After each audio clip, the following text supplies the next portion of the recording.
Hello, everybody, and welcome to the entertainment headquarters, and welcome to the next Fear the Wolf, the month of werewolf special. And it is to talk about two particular films, one that I really enjoy, and another one that I also enjoy, but I might have changed my opinion slightly on it. But to get talking about these two films, I do have a host of amazing guests. So joining us is Mr. DJ Anubis of the Metal Tavern Radio, Mr. Tony of the Dead, the Kaiju Enigma Jake Hall, and finally Anthony Jordan of Anthony Jordan's Movies and Gaming. So, everybody, the two selected movies that we're celebrating and talking about today are number one, Silver Bullet, and the second one, Bad Moon. Two amazing classic werewolf movies. So, as always, we're going to start this off with talking about if we can remember the first time we seen these films. So, the first question I'll ask is, which one would you like to talk about first? I'll let the guests decide. Silver Bullet or Bad Moon? What would you like to talk about first? Just go Silver Bullet. I don't care. Right, Silver Bullet. So, Silver Bullet it is. So, Mr. DJ Anubis, tell me the first time you seen this particular film. I don't think I saw it in the theaters, but obviously when it did finally come to cable, I checked it out and I enjoyed it a lot. I didn't read the book either. I do own the graphic novel, like it's a separate the thing that Anthony has. Mine's a little bit different with the cover, but it's called Cycle of the Werewolf, which is a story that this is based upon. And then when I eventually did see it, I loved it. Gary Busey's great in this. Everett McGill, Corey Haim, of course. So yeah. Tony of the Dead. Not sure when I first saw this. It was a while ago. I know I saw it on VHS. The cover always kind of intrigued me, and it's one of those covers when I was little that like kind of freaked me out a little bit. But I've watched it like through the years a bunch of times. So, but yeah, it's a long time ago since I first saw it. Yeah. Jake Hall, have you seen Silver Bullet? Oh, yes, I own it. Cool. So, can you remember the first time you seen Silver Bullet?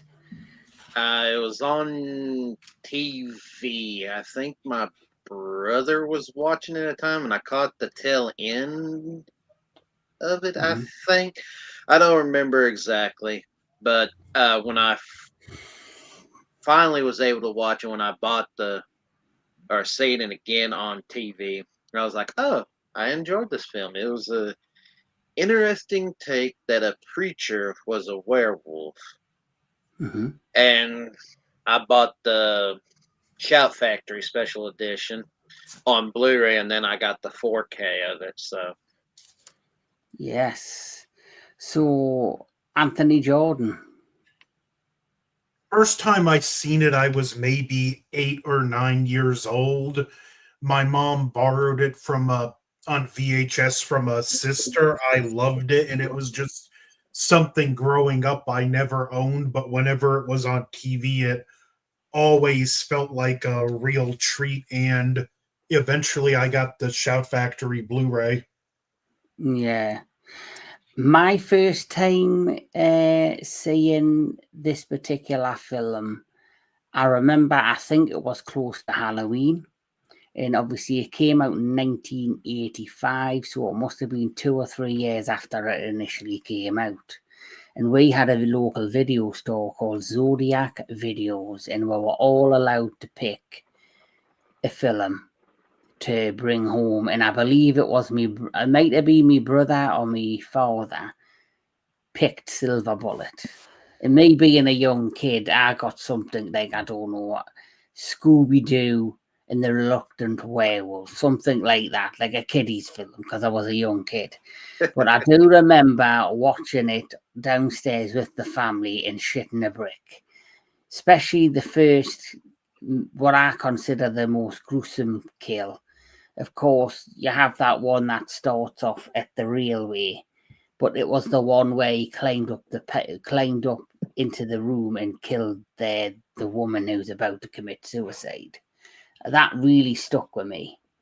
And for 1985, that was quite a gory scene for a horror film.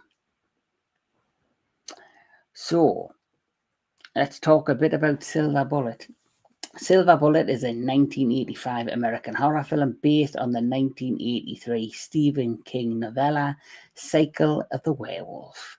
It stars Gary Busey, Everett McGill, and Corey Haim, with Megan Follows, Terry Quinn, Lawrence Timoney, Bill Smithovich, Kent Broadhurst, and David Hart, and James Gammon in supporting roles. The film is directed by Dan Attis, written by King, and produced by Martha De Laurentiis. So quite a mouthful there, but this film basically starts off with, like, you know, a voice narration by an older version of our lead actress in this. And she's basically telling this. It's like, for me, when I heard the narration right at the beginning, it's like she's telling a childhood memory.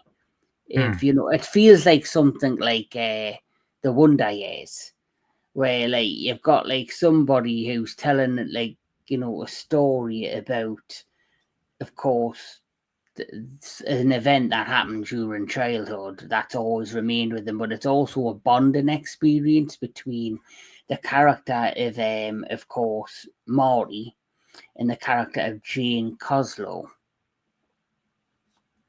And so once you get past that narration, you then head to the real tracks, where you've got, like, this drunken railway worker who goes, and he's starting to work on the railway late at night, but you can clearly tell he's also under the influence when he's suddenly attacked and beheaded by an unforeseen creature. And that basically sets the tone of the movie, because obviously the scene where he gets his head ripped off is quite graphic as well for its time, where he's decapitated at the railway. And this is where you're introduced to a main cast. So this is Marty, who is, you know, paraplegic. He's, you know, paralyzed from the waist down. And these are two of other main characters. You've got Uncle Red, and you've got his sister Jane. And they have, like, a love-hate relationship, as siblings sometimes do when they're younger. Basically, she thinks he's just an annoying little brother, and he thinks she's, like, a smart ass and thinks she's better than everybody. And, you know, he has a best friend who gets a snake when they're out at some local fair, and he basically hangs from the tree and throws the snake in her face, and she falls backwards into a puddle of mud. So that generally sets up the tone of, like, the relationship. But that's kind of like real life sibling kind of relationships. It's Like, the werewolf is a backdrop to this family drama. Yeah.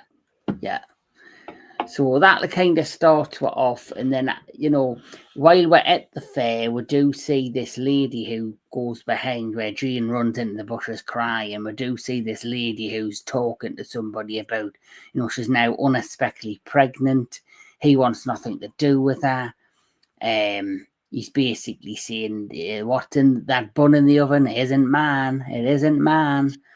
And the next thing you know, the next scene is the same woman late at night in her bedroom, now starting to swallow pills to commit suicide, because, you know, she's just at her wit's end, where suddenly you see this mysterious figure, and you see it from this figure's point of view, basically go towards the house and climb up, like, up the side of the house. And then the mother's playing a piano downstairs, and suddenly she is attacked and brutally, beaten and then eventually torn apart by this unknown creature, which, as we know by the tale, it is eventually revealed to be a werewolf. So far, how do you feel about the introduction of the movie and the tone the movie sets from the beginning? Who's going first? I think it's a fun little setup. It shows this like small town that's not as like squeaky clean as you would think under the surface, but there's a line in the book, and even though it changes some of the circumstances, it still captures the feel of this small town. Something inhuman has come to Tarker's Mills, as unseen as the full moon riding the night sky high above. It is the werewolf, and there is no more reason for its coming now than there would be for the arrival of cancer, or a psycho with murder on his mind, or a killer tornado. Its time is now. Its place is here in this main town where baked bean church suppers are a weekly event, where small boys and girls still bring apples to their teachers, where the nature outings of the seniors club are religiously reported in the paper. Next week, there will be news of a darker variety. Outside, the tracks begin to feel with snow, and the shriek of the wind seems savage with pleasure. There is nothing of God or light in that heartless sound. It's all black winter and dark ice. The cycle of the werewolf has begun. In Wow. that to me, it just, those first few scenes, this passage just purposely captures the opening of the film. Yeah, and basically what the werewolf is doing. And, like you say, he's come to town and he's basically, running roughshod over the townspeople. So the next kill that happens shortly after that is that of an abusive father called Milt, who, you see him, you see the character of Morty take somebody home in his little, like, gas powered wheelchair, and goes home with her, and then suddenly her dad, who's clearly drinking too much, is quite abusive to her. It's later that night and he's sitting watching the wrestling on his television when he can hear noises coming from his greenhouse outside, and as he enters the greenhouse, there's a kind of atmosphere goes on, and suddenly as he's getting further into the greenhouse, the ground begins to shake, and then all of a sudden the werewolf pounces out of the ground and pulls him into a plank of wood that's speared up from the ground and just stabs him bang in the chest. So for its time in 1985, just the cinematography, and I just think some of the scenes, like the graphic horror scenes, for me, stand out.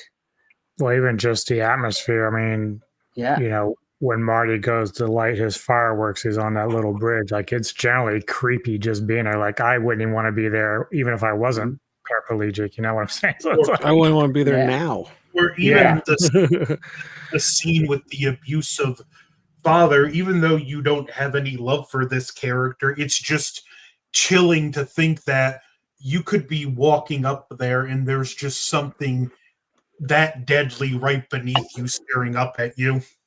Yeah.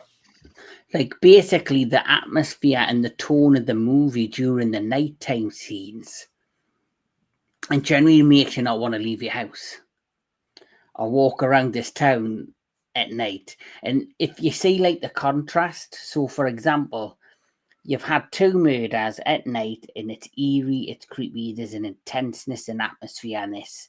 And then you have the daytime scenes, which is brightly coloured, people doing the daily business, going into the town. You see flowers all over the place and plant pots. You see like going through the park. You see like obviously outside the church, it's all well lit and the townspeople are all together. And then like you see on the night time, there's a complete switch. And I like how the director and the writer King were able to do that and show you the differences in tone and feel of each sequence within the course of the movie. Yeah. And even when the Reverend like chases Marty down with his car and they're on that bridge underneath, like it's daytime, but that is still like fucking creepy. Like if not for the guy on the tractor, like this film does a very nice job of just giving you this sense of dread, even when the wolf's not even present. Yeah.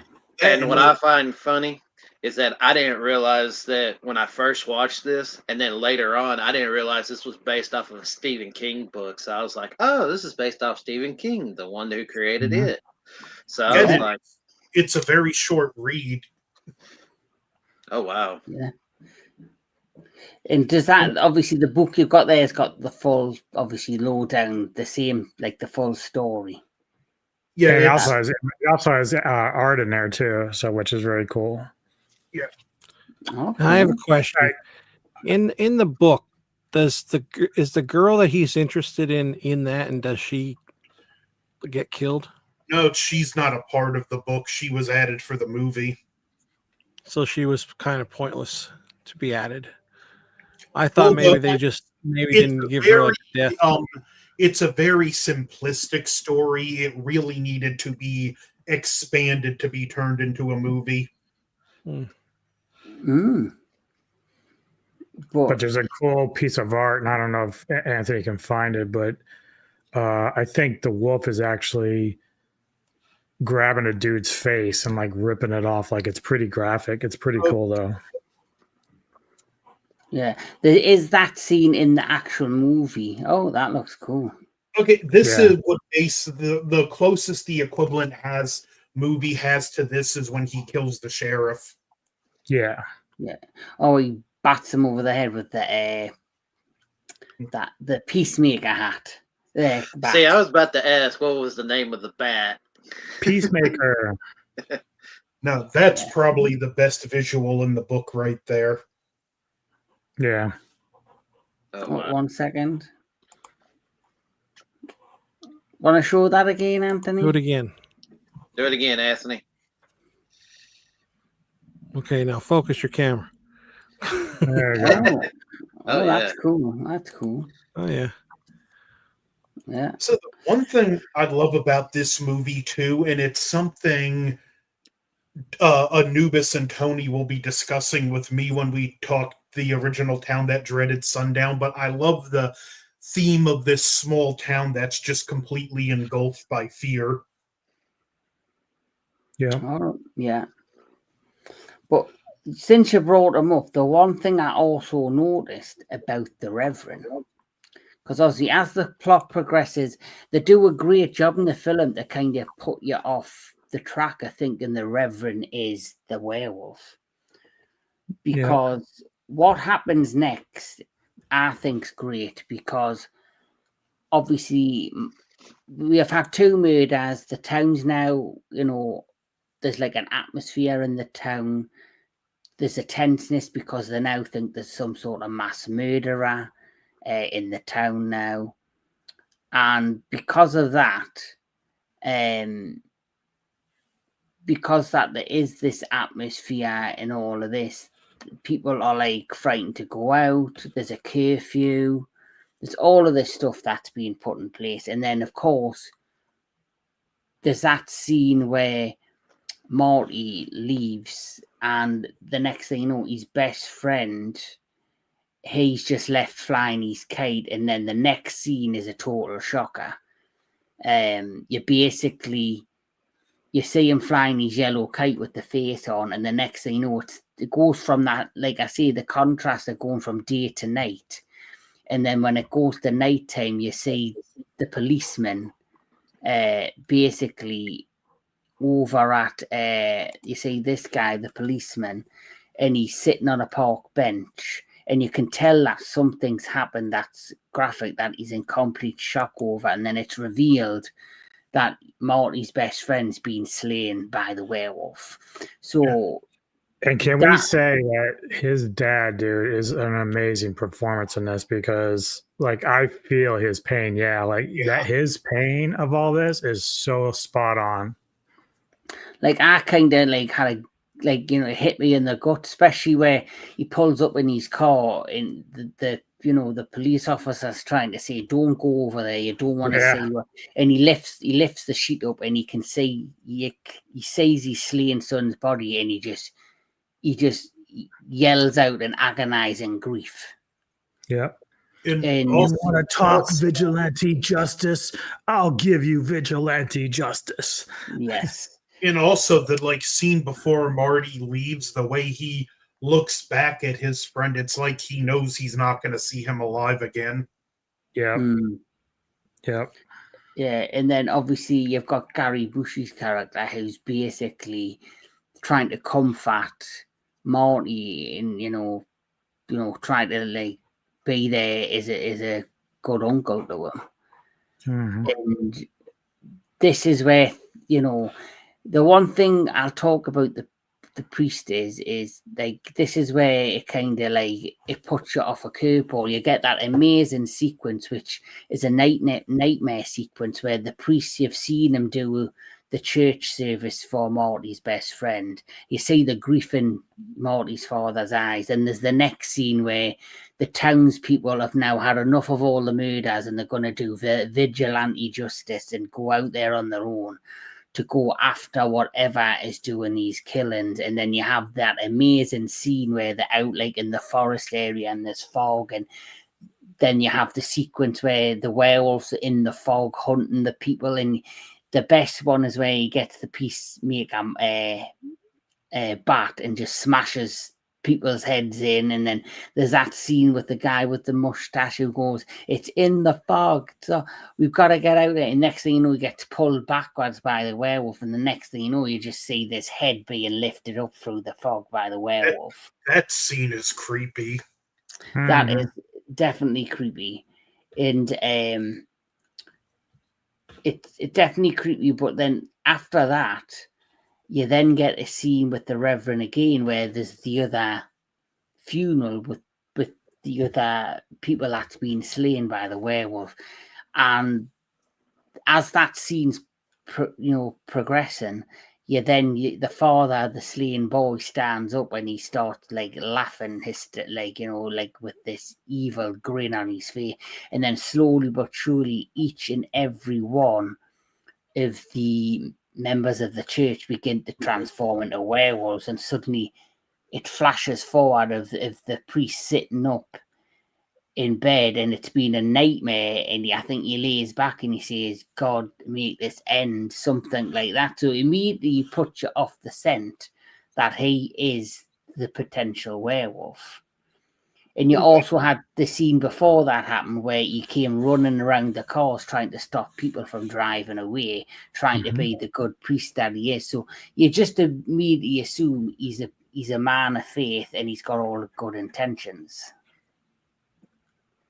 Well, you can tell that he has like this inner struggle because he knows he's cursed, but he tries to, because that's one reason why he tries to stop them from going out. He's like, he doesn't want to hurt people. And really, the people that he was hunting were basically what he would consider bad people. So like the woman getting pregnant outside of marriage, the abusive father and stuff like that. So he thought he was kind of using his faith as like a will for good, but he couldn't always control it either. So that was kind of the thing. It wasn't because she was pregnant out of wedlock. It was because she was in the process of taking her own life.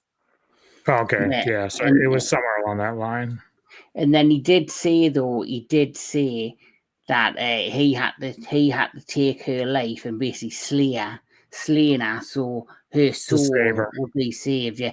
But then he does say something where he kind of contradicts himself, because after that scene happens, you have the scene on the bridge where Marty's, gets fireworks from his uncle. And then, like you say, there's that atmospheric scene where he's on the bridge setting off these fireworks because the local fair's being stopped because of the events that are transpiring. So because of the events that are transpiring, All the town's kind of been shut down. There's a curfew on night time. There's going to be no fireworks display. So the uncle, feeling for Marty after the death of his friend and that, gives him a new, silver bullet wheelchair that's like a mini bike that goes super fast. He then also gives him a bag of fireworks. So that's why he wanders off in the night, because he really wants to, set these fireworks off. This is when he first is introduced to the werewolf himself, which had this amazing sequence, with Marty getting chased by the werewolf. The werewolf gets shot in the eye by the rocket. And once that happens, this is where we see a whole different side of the Reverend. What's up, Queen? Hello. Thank you for joining us today.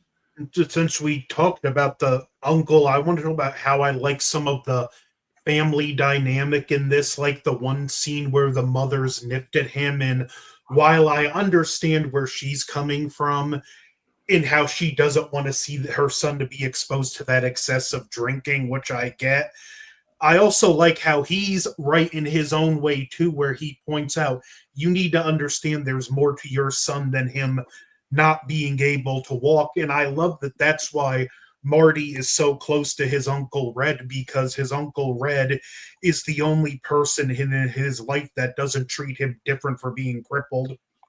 Yeah, yes. And that kind of goes back to the beginning when he's in the tree and when his friend throws a snake on Jane, because he's still trying to fit in with everyone else. So that's why when Jane falls in the mud and she says I hate you, Marty, he takes it personally, he feels bad because he loves his sister, but he's still trying to fit in and be normal like every other kid. So he's dealing with that. And then, like you said, Red is the only one that actually treats him as a regular person that can do all these things.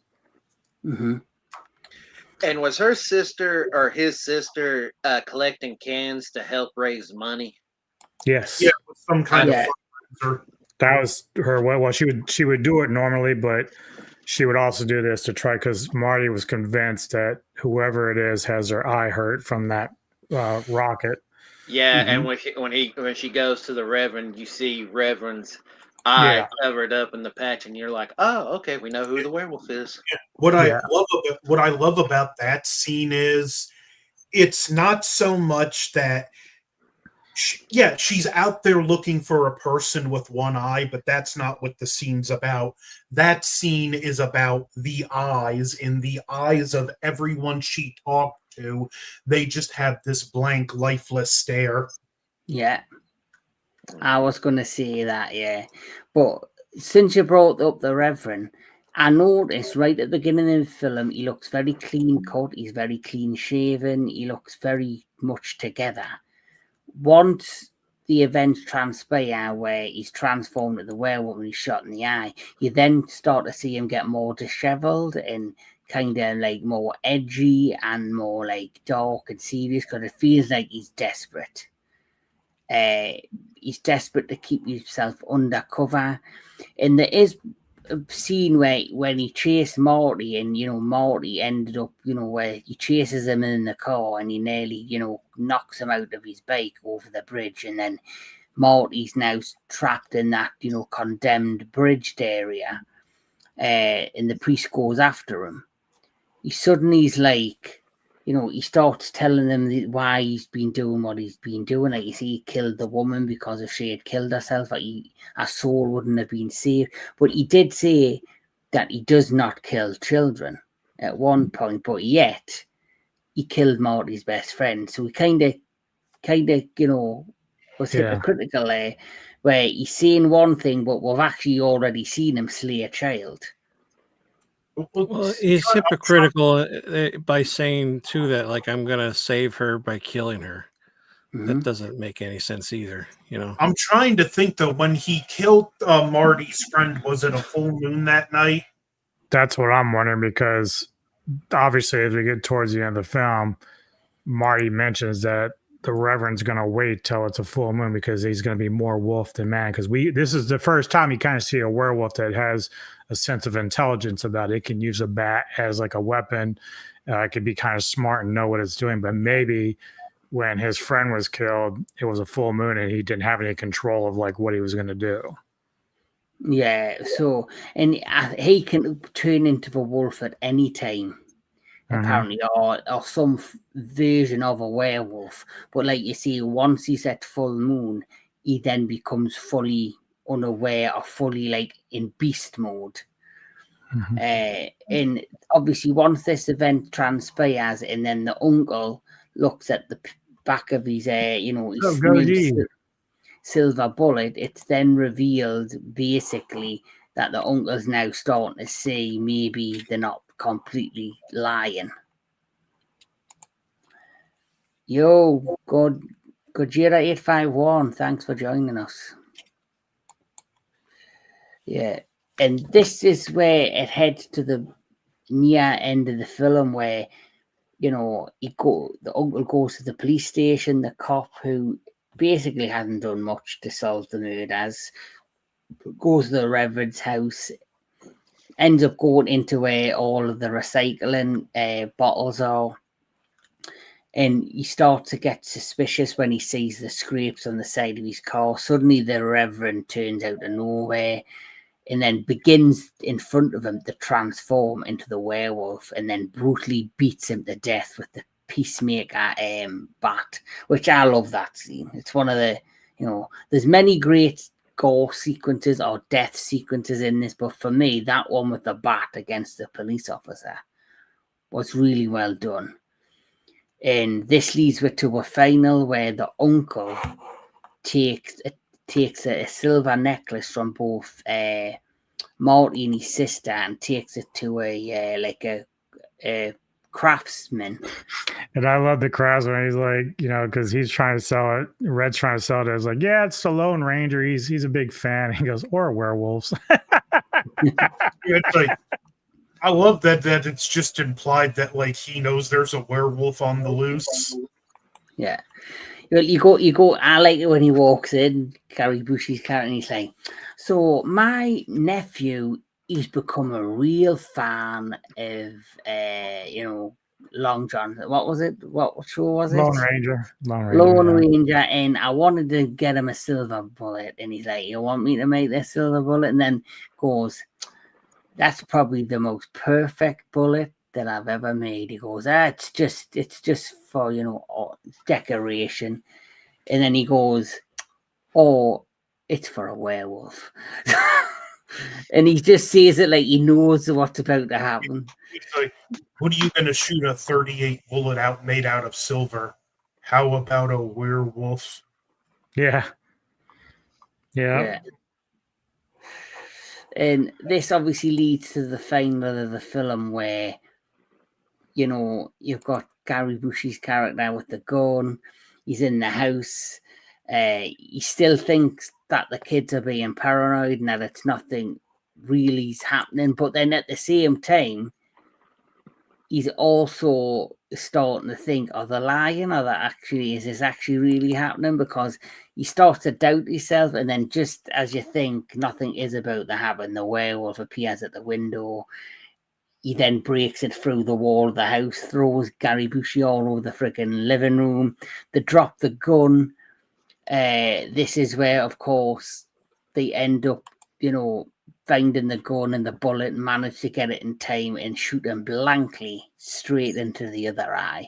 For the first time, mind, him shooting a gun, he got him right in the eye.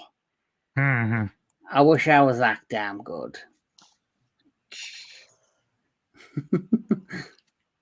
And you have one last jump scare where the Reverend turns into human. You see him deformatize.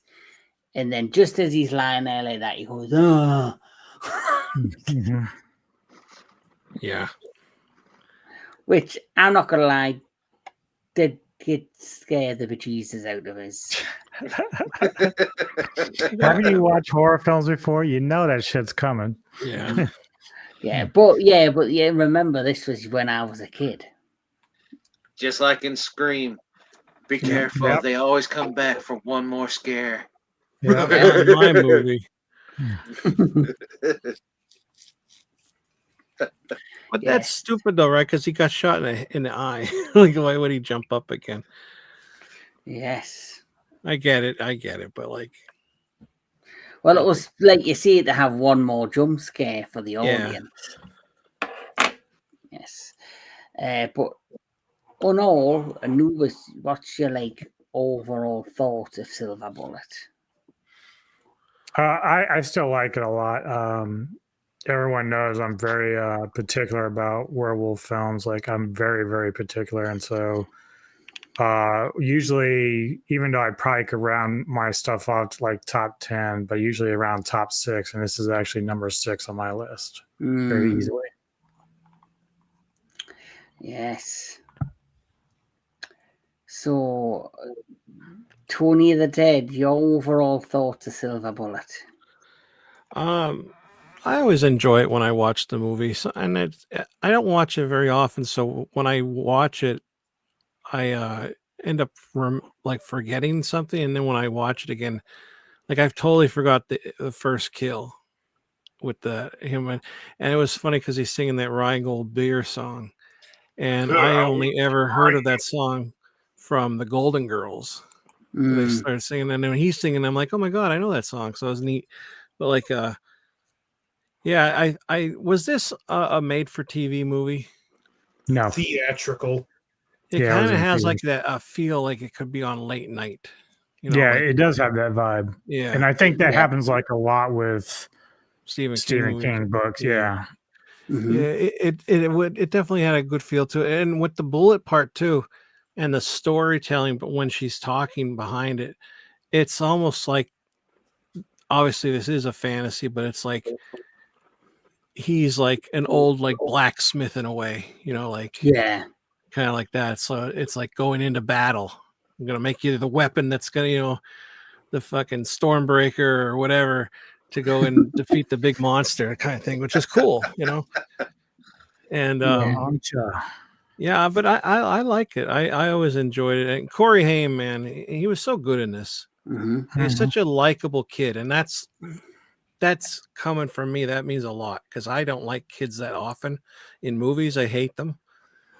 Well, Not he's hate. not I shouldn't say annoying. hate. They're just more annoying than anything. I think 80 kid actors, I don't know, there's something magical about them compared to current kid actors. It just Or even don't the seem. 70s. The 70s kids were like just annoying as fuck. Yeah. This may be a hot take to some people, but out of the two Corys, I say Corey Haim was the better actor. Oh, God, definitely. yeah. Definitely. I don't think anybody's going to argue with you Yeah. about that. Like, as much as I like how much of a I don't know, Corey Feldman is, like, I can't even think of the word for him, how crazy he can be. He's interesting, you know. Mhm. He's living. Yeah. He's the best in his world, and you can't tell him otherwise. Yes. He's living his best life, that guy. Mhm. And In Corey here. Haim, though, left for far too soon, though. What's that? He left for far too soon, Oh. Corey Haim, you know. Yeah. But same with River Phoenix, he left off way too soon. But, you know, that is a tale for another time. So, Mr. Jake Hall, your overall thought on Silver Bullet? I enjoyed this film. The first time I watched it fully, I enjoyed the story. I enjoyed everything. I think I was kind of still a teenager, but as I got older, I learned to appreciate this film more. The wolf design was decent for its time. There's a lot better werewolves now. Better. But all in all, I enjoyed this film a lot. Anthony Jordan. Loved this film ever since I was a child. I still love it now. It's always a joy to come back to this film. And I'm going to have to agree with Goji 10 out of 10. Yes. As for me, like I say, this was a film I did see many, many years ago, and I still think it still holds up for me. It's still a great watch. Like I say, it's like a coming of age story. It's more or less a werewolf film that is surrounded by this family dynamic and this family story. It gives me, in many ways, I know it's a different film, but like Godzilla -1, that was a human story with a monster that was there to enhance the human story. I feel like this is a werewolf movie that's telling the story of these siblings, and the werewolf is there to enhance their story. Mm-hmm. Yeah. So that's how I took this. What's the Queen Glamazona? I recently saw the remake of The Wolfman and was disappointed. It has almost nothing to do with the original. Is that the 2025 one or the 2010 one? Because 2025, that one was terrible. It's not a remake of The Wolfman. Yeah, it's another reiteration of this.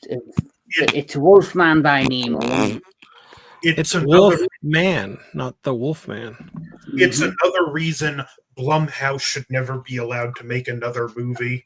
You can sit there and say it has nothing to do with the Wolfman, but that's what they were trying to go for by using Then that why name. go for it in the first place? Why not call it something else? Why Well, sticking feathers up your butt does not make you a chicken. So Yeah. you all right, Jake? Maybe he's that big he's going down on himself. breathe, Jake?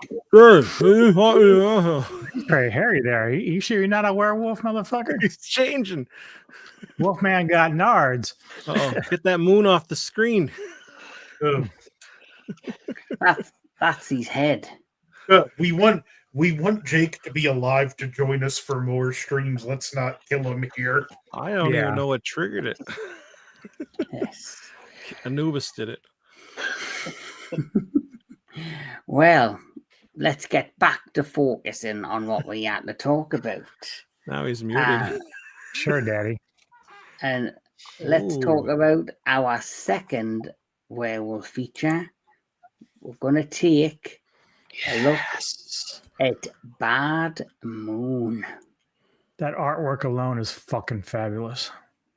That would be good. Like I would buy that and frame it in a poster. If you can get that, if you could get that as a poster, I would 100% buy it and put it on my room. You've got Queen Glamazona's, his permission to take a break there.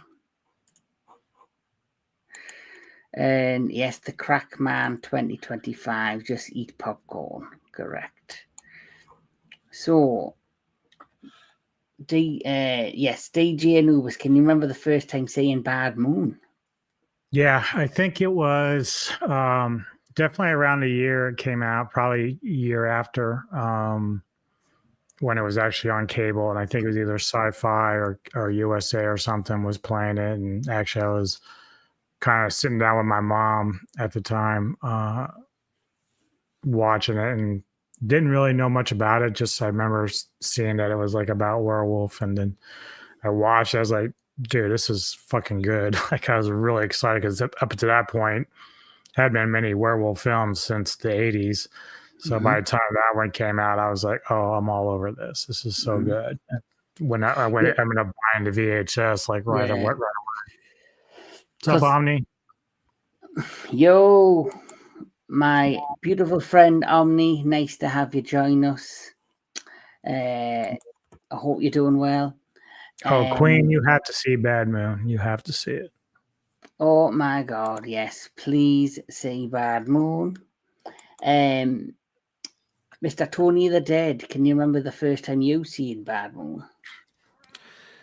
I was saying before we started, I can't remember seeing this before, but watching it, I felt like I'd have, but I couldn't tell you if I really did or not. But so I guess technically maybe today might have been the first time I saw it. Yeah, it was a nice surprise. I didn't know what to expect, especially with the 90s. They're can be a little corny, but yeah, I thought it was a pretty decent movie. Yeah. Was there a gap between the 1980s and before this came out of werewolf movies? Did much werewolf movies come out in between the period of this and I mean, they say probably Silver Bullet? had some, really bad budget ones that might have come out around that time. But as far as like ones that like stood out to me, like personally, like really for me between Silver Bullet and then this one, I hadn't seen anything really that had stuck in my mind that much, Yeah, actually, that's true. You had all the Howling sequels probably in between. Oh, god awful.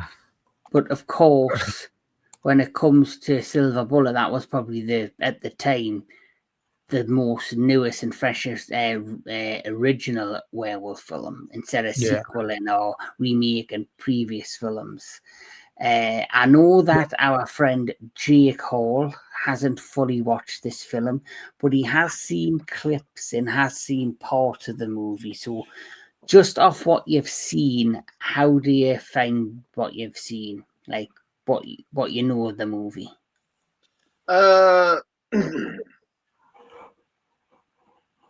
I've seen the beginning part because I know there's the love making scene and then the wolf attacks them. Other than that, I very very vaguely remember any other scene except like the bedroom scene with him fighting the dog. And I didn't realize that this movie is actually based off a book. Yes, called Thor. Yep. Yeah, the dog. It's basically the dog is the hero. Thor is the name of the book. It's available on Tubi if you ever want to watch it, Mr. J. Call. Maybe you could put it on your list of films to watch over Halloween. Yeah.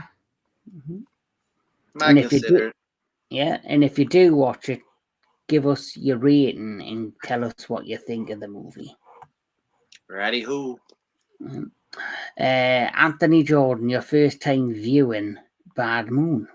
Well, I had thought I first seen it a couple years ago, but when I was watching it last week for this, it kind of dawned on me. I had watched this with my mom on TV back in 2002.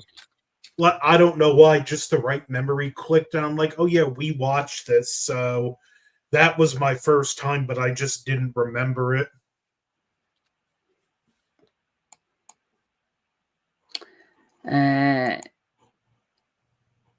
What's this called? Tubi has a lot of good content. Yes, it does actually. You know what? It amazes me how much stuff is actually on Tubi. And it's a free service where you can pay for every app that you can think of: Netflix, Apple Plus, Amazon Prime, Disney Plus, HBO Max, and you can shovel through what they have on their services, and you can never find anything decent to find unless you just keep watching the same stuff that you've watched over and over. Where you go to Tubi and there's always something that catches my eye to watch. Yeah. As for myself, when it comes to Bad Moon, I only watched this about 2 or 3 years ago, and it was probably on something like an Amazon or a Netflix, because it must have been around the Halloween period, because my brother likes werewolf movies as well. And he said, have you ever seen Bad Moon? I went, nope. And I think we ended up watching that together. He was also the one that mentioned Late Phases to me, which I had never seen before either, which we're also going to cover. So, of course, I got the opportunity to watch that thanks to my brother as well. But let's talk a little bit about Bad Moon. So, Bad Moon is a 1996 Canadian-American horror film written and directed by Eric Red and produced by James J. Robertson. The film is about a mother and her son who are threatened by her brother who struggles to overcome the curse of lycanthropy. Lycanthrope. Yeah. Lycanthropy, yep. Yeah. It stars Michael Pear, Mariel Hemingway, and Mason Gamble. The film had a budget of $7 million, but it only made $1.1 million at the box office, which is quite shocking when I read that and a bit disappointing. Yeah. I was really disappointed in that too. It's too bad because it's It must have had like a limited release. Mm-hmm. Yeah, well, not only that, but you know, horror in general doesn't do all that well, especially with werewolves and stuff. Like, I don't know, it depends also by name because, like, I think I'd be willing to bet that Curse probably did a little bit better than this one because of Wes Craven's name attached to it. But yeah, this is just a severely underrated flick. Like, I'm every time someone says they haven't seen, I'm like, go watch it, do it. Mm-hmm. Yep, Marilyn Hemingway. Yep, she's in this. Yes, she's in this and she does a fantastic job in this. So, like I say, this is your main cast. You do have the mother and son. This is the brother who unfortunately gets cursed when he's out in Nepal. He's a photojournalist and he's basically doing, his job over there when suddenly, bang, he is attacked by a werewolf, which in this particular scene, which was quite graphic, it starts with a bang. Like, I thought the scene in Silver Bullet starts with a bang with a decapitation at the railway, but the fact that this werewolf basically picks his girlfriend up out of the tent and he's just basically holding her in the air and just going batshit crazy with her. And which, interestingly enough, Dog Soldiers did something similar on their intro as well. Mm-hmm. And this scene as well, where the werewolf just goes boom. Yep. Off slap. with your head, just off with your head, bitch. And then as he turns around, you have that amazing scene where basically the werewolf gets its head completely blasted off, which I thought was really good. I love that particular scene where the werewolf gets blasted. And then as the film progresses, it basically starts where you've got this mother and son who live in their home. Is it based in Canada where they live? Is it actually set in Canada? I think so. I'm pretty sure it is. Because I knew it was here in like Oregon. Yeah, I knew that it was made in Canada, but I didn't know if it was based in Canada as well. But it looks really like, very scenic, very like open, like near the forest and the woodland areas. And then obviously you have the star of the show, which is Thor the dog. Well, I just looked it up. It says the movie is set in the United States, so I'd probably guess somewhere like Oregon, Pacific Northwest. Yeah, I was thinking could it like somewhere like Colorado, maybe. I feel it could be, but I think it just has a little bit more of that Pacific Northwest feel to it. Yeah. Yeah. But the film starts off where, basically you've got Thor the dog, and you have some drifting. Well, I thought it was some sort of, like I say, I haven't seen this for a long time, and I thought it was like just some sort of drifter that walks up to the house, but he's like a con man. This prick. What a prick he is! Cannot stand this man. Which is a good thing because the actor did his job. He made us hate him. So basically, he wanders up to the house. he asks the boy who's standing at the house, "Oh, is your mom in? Can I speak to your mom? I've got this opportunity with your mother to like sell books, like this book program." And he's basically just saying a load of shit to basically get the mother to, feed into whatever crap he's thrown out there. But then as he's doing that, he's looking at Thor the dog. And he's doing it on purpose because he's deliberately setting it up so he's going to get the dog to attack him. So then he can then turn around and throw a load of crap at that and say, "I'm going to sue you for your dog's bit me." And then eventually he would have turned around and said, "Listen, let's not get lawyers involved. If you give us a couple of $1,000, I'll just squash it." Because that's his con. That's his con. That's what he does. He basically gets people in. This is the lovely Thor. Absolutely amazing, beautiful animal. I love German Shepherds. So that's Thor the dog. So basically what ends up happening, the mother quickly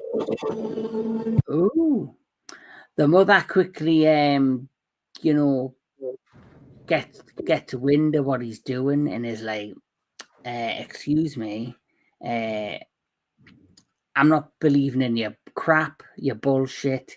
He tries to be smart with that and say, "I'm going to get me a lawyer involved." She goes, "Well, I'm a lawyer." And he basically walks away empty-handed. And the next thing you know is her brother, who I showcased. He's staying at some sort of caravan up in the mountainous area.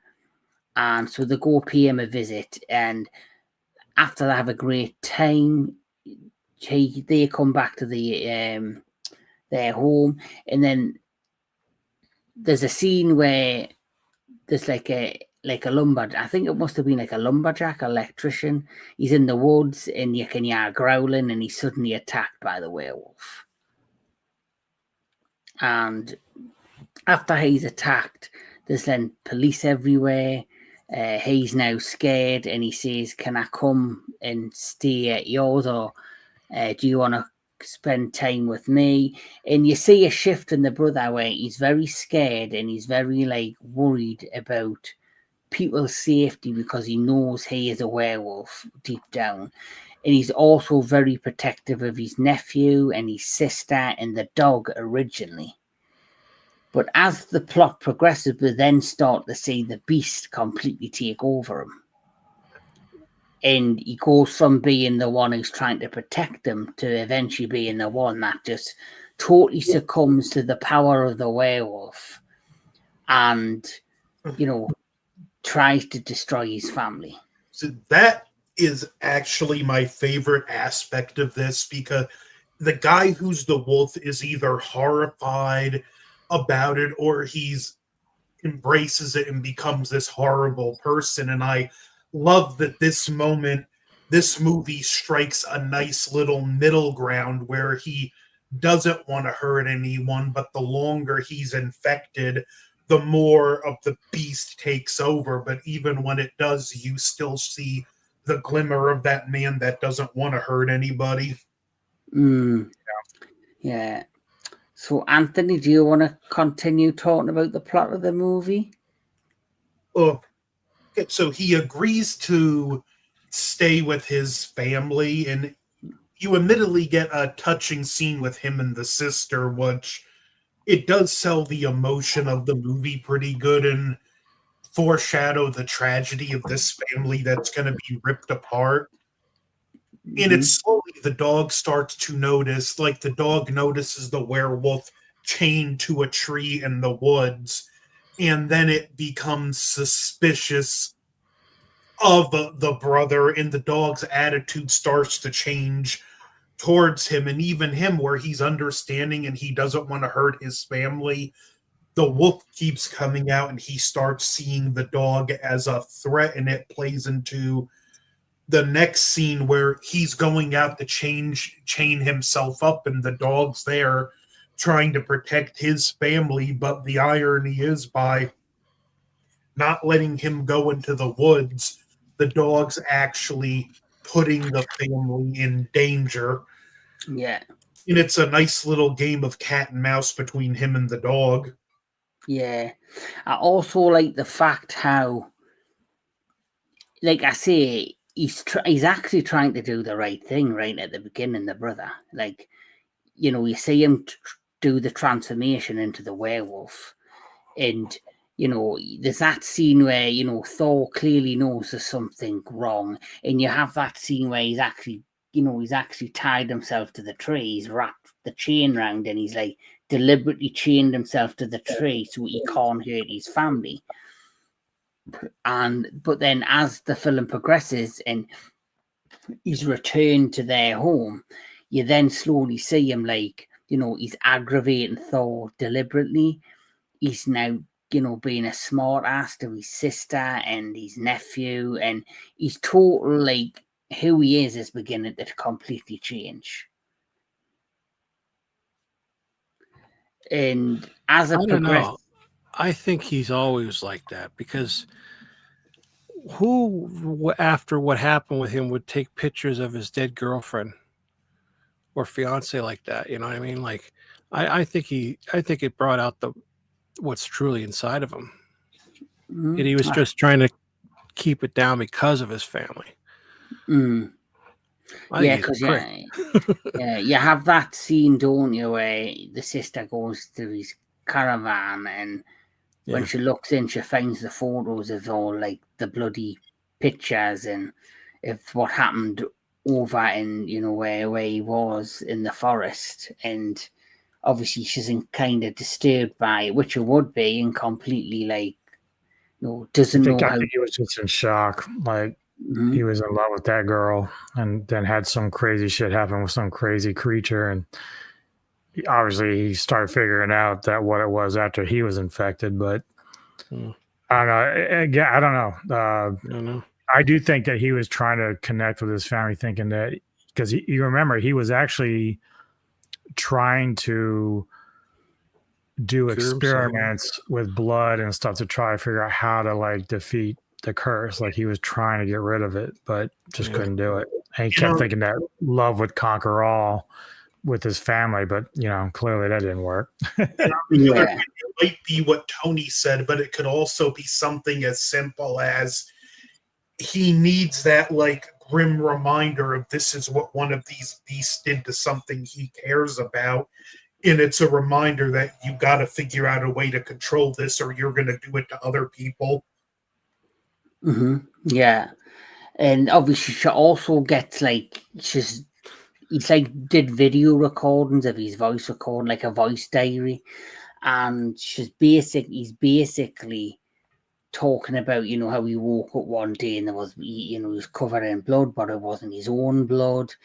Things of that nature. And she's listening to these, and then she's kind of, you know, she knows that there's been these killings of hikers. The guy who was like a lumberjack or, like, you know, working on the electricity's been murdered.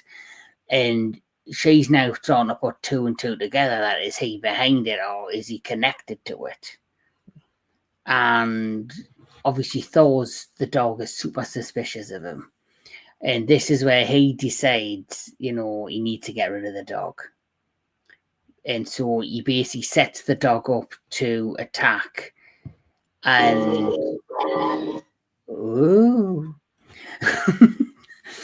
and he sets the dog up to attack. And then when the dog, and I found that scene very heartbreaking with the son, where he sets the dog up and then the dog gets taken away to, like, the pound, and the son's basically breaking his heart because his beloved pet's been taken away.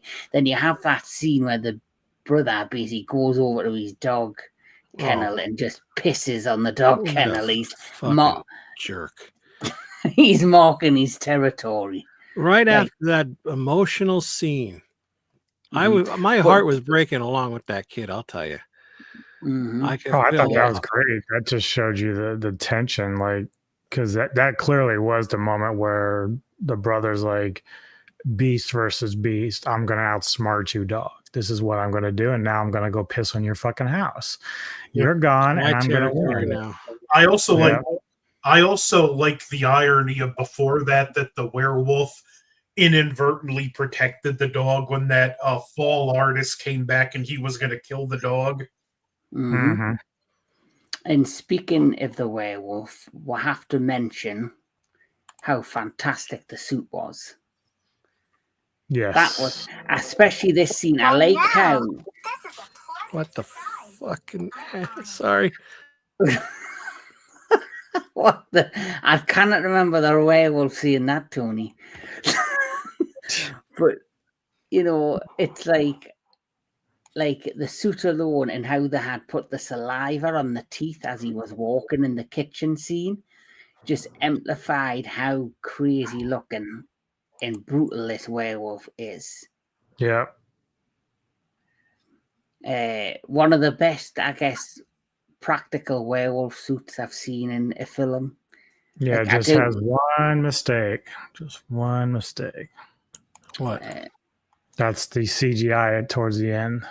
Yes, the CGI transformation scene. Oh yeah, that. What's up, Jim? Like I said, it was the 90s. It was that awkward era where they tried doing all that shit. Can't say beside Well, they had done like a pretty decent job leading up to it. I mean, obviously, yeah, most times when Thor was coming across him, he was chained to the tree. But even when they did like just his eyes and the teeth, yeah, that was fine.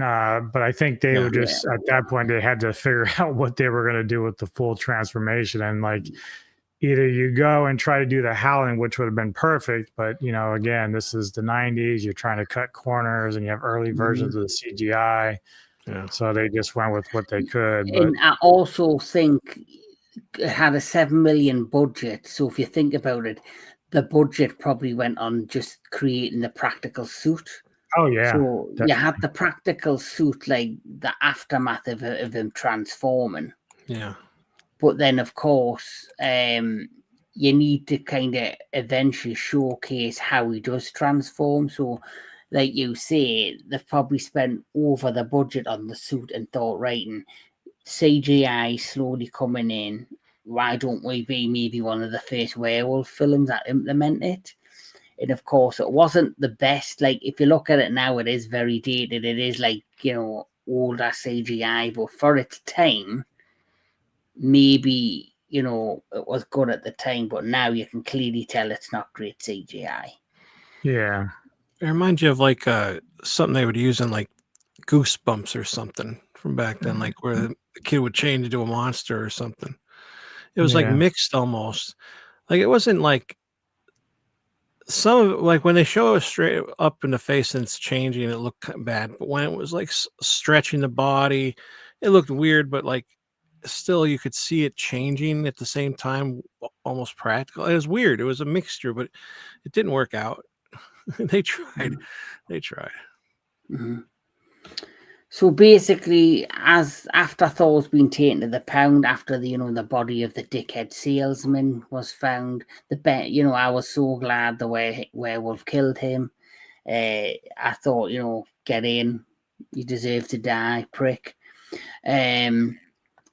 This is where Thor's been taken away, and now Janet, now believing the brother, there's something, she goes and confronts the brother.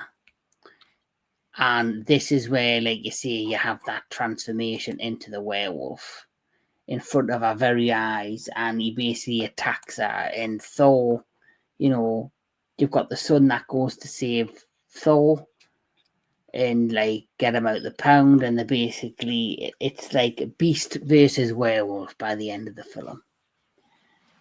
And the last scene of what happens to Ted, you know, I thought that like when he's actually, you know, dying,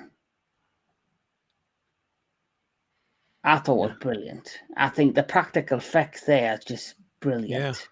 It goes like full circle where first you're sympathetic towards him, then you hate him, and now you're back to it, and he just wants to die a man, and you still, Yeah. after everything he did, somehow feel sorry for him. Not And that's why I like, he's like, you know, because Thor confronts him and he's just like, do it. And he lets Thor kill him. Oh, that moment where they're laying on the ground and they're both looking, and then he gets up and Thor's just like, you could tell he's like, oh my God, stay down kind of moment. Poor dog. Shut up. Yeah, like the final confrontation between, you know, Janet shoots her brother who's now a werewolf many times, and Thor smashes him through a window, and then Ted's, you know, now severely injured, and then he's then behind the tree, and then Thor finds him and basically begs Thor to kill him because he can't live with his curse anymore. Right. And it's almost like Thor's, the way he's staring at him, it's almost like Thor's asking him, like, you want me to do it? Yeah. Yeah. And I did not see the end nightmare sequence coming. Where fucking Thor's the dog and then becomes a werewolf. I thought, what the hell? Yeah. Well, that's sort of the question, right? Because a bite or scratch from this thing would probably give you the infection. So would Thor have been, because Thor was slashed by the werewolf. So a part of you sits there and says, well, is Thor going to become something like that? But I'm kind of glad they didn't go that route. Like, it's just, I'm happy about that. Yeah. Yeah. He's a good boy. And with him being already like a canine, you might have like being scratched by the werewolf, he might have like an anti. Maybe that's the cure. He didn't check the dog because he wouldn't let him near him. So shit, dude. You know, maybe that's why, because obviously a wolf and a dog, they're like they're from the same family, like animal family. Yeah. So maybe, like you say, a dog can't be turned into anything other than what it is because it has got similar like blood and, you know, genes of what the werewolf is. Yeah. And then obviously it just ends with the family healing from the events that transpired throughout the course of the film. DJ Anubis, your deep overall thoughts on Bad Moon?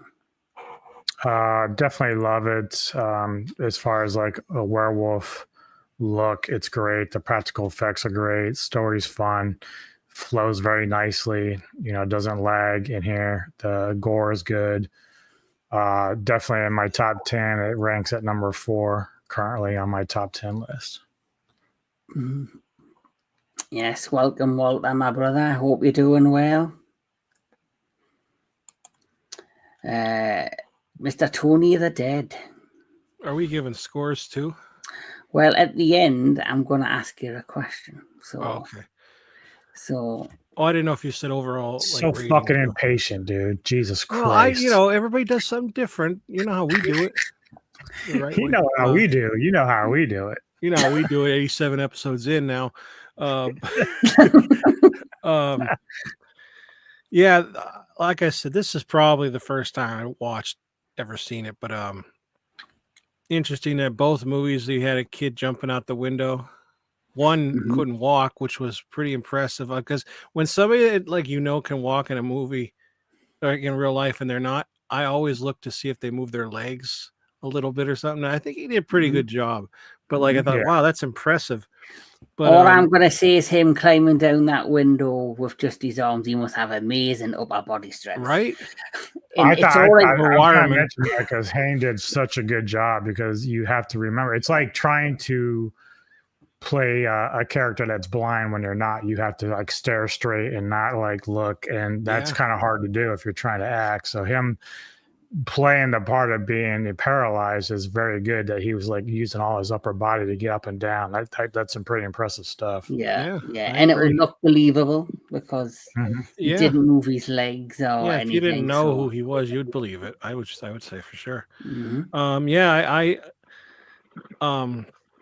I like the kid in it too because from Dennis the Menace, and then I saw him from Rushmore, and he's like not a kid. He's not an actor anymore, but I liked him in this too. I like the relationship between him and the dog. Mariel Hemingway, I like her in the beginning, but then later on when the brother comes, they have like this weird dynamic together. But like Yeah. she like is such a good lawyer, she puts the blinders up in front of her brother. And even when she knows she found that picture and everything, she's just like, well, you know, would you tell me the truth? He's like, yeah. And then he obviously lied. She still wanted to believe in him. And But it then was you just would so think as a lawyer, frustrating. yeah, you would think as a lawyer, she would be like, if this was in court, and Oh, you yeah. know you told me a lie, she would be straight at him. But Yeah. obviously, it's different when it's family. Yeah.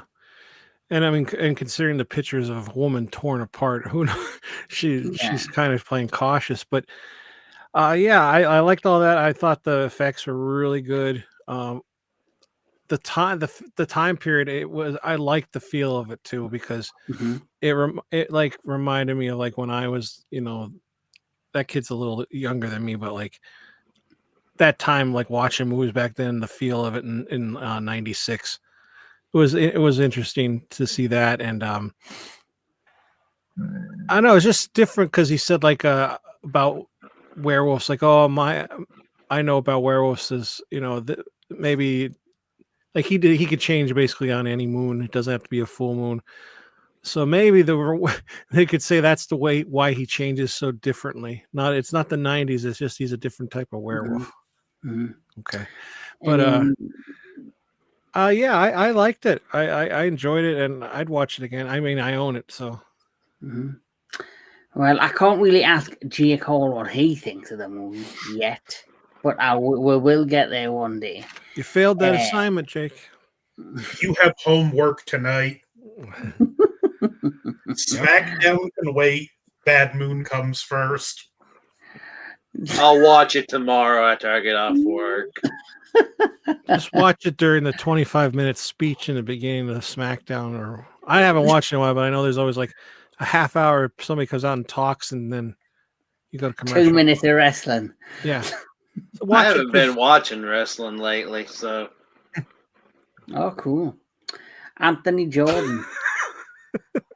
Really like this one. I've only seen it a handful of times, but I really need to add it to my collection. The primaries all gave good performances, even the kid for the movie it is. Like, what more can you ask for from this? Yeah, definitely.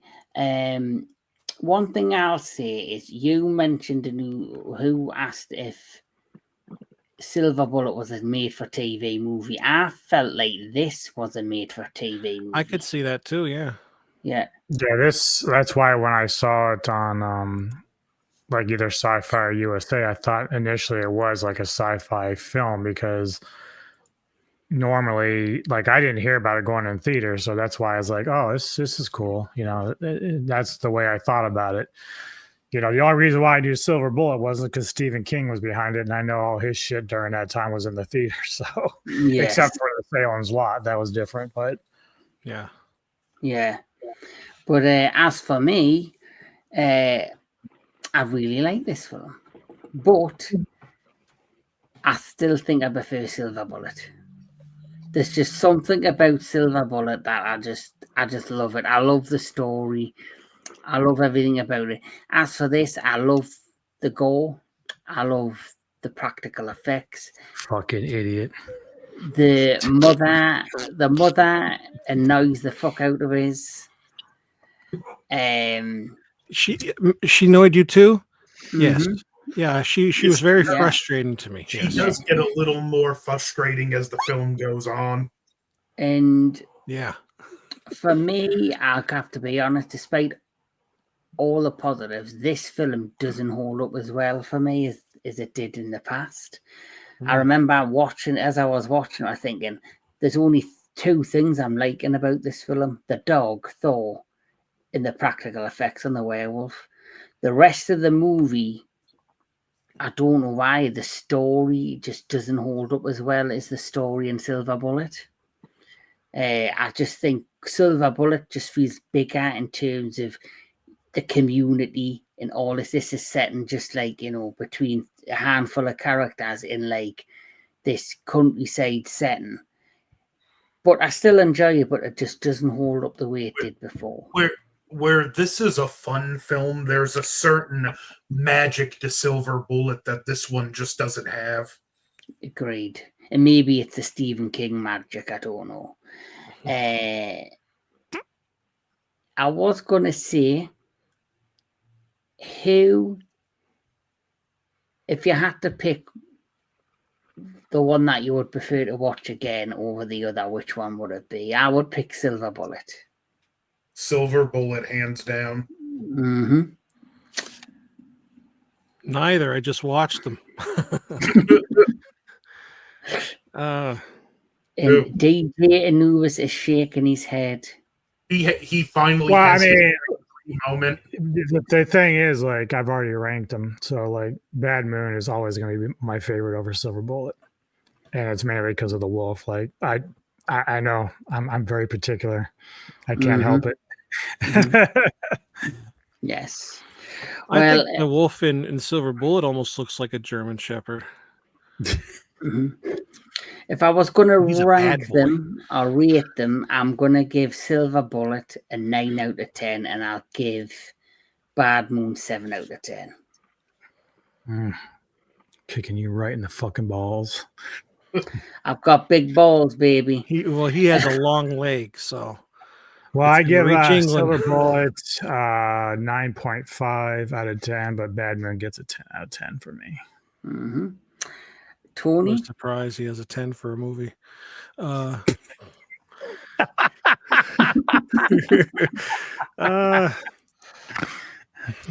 don't know. You want to watch Lex Eterna again? No. Make Jake watch it. Oh God, Jake will never talk to us ever again. Yeah, if you don't want anybody to talk to you ever again, just you want to watch a movie. Yeah. Yeah, I don't know. Silver Bullet, I do like the story and the atmosphere more than Bad Moon, but I did enjoy the story of Bad Moon as well. And if that dog died, I would have definitely cried. Like that, it was very touching with the dog, especially when they're pulling the dog away. Like it just was heartbreaking, and Yeah. the mother didn't really like. I'm sorry. And then I don't know. She just like didn't do it for me. Like I don't think she did a great job. Or she could have tried to fight more when they were taking the dog away. Right. Like the poor dog doesn't even know what's going to happen. The door opens and see ya. What the fuck? Well, but that's because she thought that Thor was responsible. You stupid fucks. Yeah, but she found those fucking pictures already. That doesn't say anything about the guy being attacked, because he already had the guy that salesman was already attacked by. Yeah, well, the cop put that idea in her head, and then because it's her brother, she didn't want to do it. Mm-hmm. So, all right. So, Bad Moon, I give that a 7. And I give the other one a 9. Silver Bullet, that's the name of it. Marvelous. And for Jake, he gets that. Yes. Well, he hasn't even seen Bad Moon that much, so Yeah, but I think he would go Silver Bullet anyway. Most people do. Anthony Jordan, if you had to rate them, did you rate them already? No, Silver Bullet, 10 out of 10. Always a magical movie, a special movie to me. Mm-hmm. I really like Bad Moon, but if I'm being honest, I have to give it a 7 out of 10. Still a good movie, but it's no Silver Bullet. Yeah, and like I say, I still enjoy it, but it's more for the story with the dog Thor and the special effects of the werewolf. As for the story itself and the plot, I didn't find it as intriguing or interesting as the plot within Silver Bullet. I thought you were going to say you also enjoyed the guy with his shirt off. Nah, I've seen better looking guys as werewolves. He actually aged pretty well, though. He kind of looks just like he's a little older. I thought you would like him. I don't know. Also, Bad Moon has nothing as entertaining in it as Gary Busey and Silver Bullet. Yeah. But that's, the funny thing is Busey's actually scaled back in that film. Like he actually acts a little bit normal compared to a lot of the shit. So Yeah, Very if true. it was real life, the real life werewolf would be terrified of Gary Busey. yeah, Yeah. yes. I've never read the book, but obviously I have seen the special that Disney made, and I've seen it the color version and the black and white version. I would recommend just watching the black and white version. I actually own the complete omnibus of Werewolf by Night, the original Werewolf by Night, but I don't own any of the newer ones. Oh, nice. My favorite werewolf is Curse of the Werewolf of Oliver Reed. Actually, that is a good movie. I have to see that one yet. Yeah. Actually, Yeah, did that- we do that one? No, Mhm. not Curse. Lots of future ghouls. Oh, I did Night of the Werewolf with I Yeah. forget his name, but he's like in all of them. But I bought them, 2 of them, because that's one of the rare cases where I like the Wolfman version. Mhm. I forget who was in that. So, gentlemen, this as always has been a fun one. I'm loving doing Fear the Wolf, the month of werewolves. We've got lots more to come in the future. But, gentlemen, I want you to tell me what's coming to your channels in the near future, Mr. DJ Anubis. So tomorrow on Silver Screen Savants, won't be on my channel, be on Olvin's, but we're doing Rawhead Rex from '86, I think we're reviewing. But as far as like this month, Ghouls of Midnight next week, we're doing Allegoria from my pick, and then Tony's probably gonna find something because we were gonna do Good Boy, but Yeah, we have to change it. But down the road, I know that with Kevin, we're going to do Cinemax Synergy. We'll be doing actually more Wolfy stuff with the Wolf of Snow Hollow. And then on the 17th, I'm doing Full Moon Mayhem. And I'm going to be covering 4 movies: Werewolves Within, Viking Wolf, Wolfen, and Full Eclipse. Yes. I'm looking forward to doing that because I've never seen Wolfen. I've heard about it, but I've never seen it. So it's given me an opportunity to watch that one. If I could catch all of them, I'd like to be a part of that. Yeah, I think I did have you on it. I think even Goji wanted to be on it too. And Jake, if you want to be on there, you're free to be on there if you want. And Tony, of course. There's no limit to who can be on it. But Viking Wolf, I know, is on. Well, technically 10. Technically 10 can be on it. Yeah. No limit. 10. Yes. 10. It's a 10. Fucking 10. A 10. We always get to throw that in here. Yes. Yeah, but let's be real. Most people's internet would have a seizure supporting a strip with 10 people. It would be chaos. Yeah, I'll be doing some rock and metal stuff with Jedi and his channel as well coming up. Cool. And with you, Tony, is it just Ghouls of Midnight coming up? Well, tomorrow I'll be on, as you call her, Sister Sarah's channel. Yes. My Flock Everywhere. I'll be on there at 2:30 tomorrow afternoon or Eastern Standard Time for the dad joke off. So if you want to hear some bad dad jokes, come on over. And I don't know if there's a winner or anything. I guess everybody wins because it's dad jokes, Yes. So and then Ghouls and the Spirit Board recording on the 10th, and then all the wolf stuff throughout the month. And on the 18th is Monster Island on Alvin's channel. Oh, nice. And what time on Saturday is your thing, Anubis, live? The Silver Screen Savants.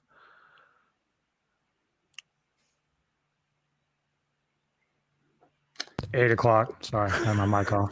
I thought you were looking for the time. I did as well. Yes. I forgot I muted it. Yes. Jake, if you want to be a part of my next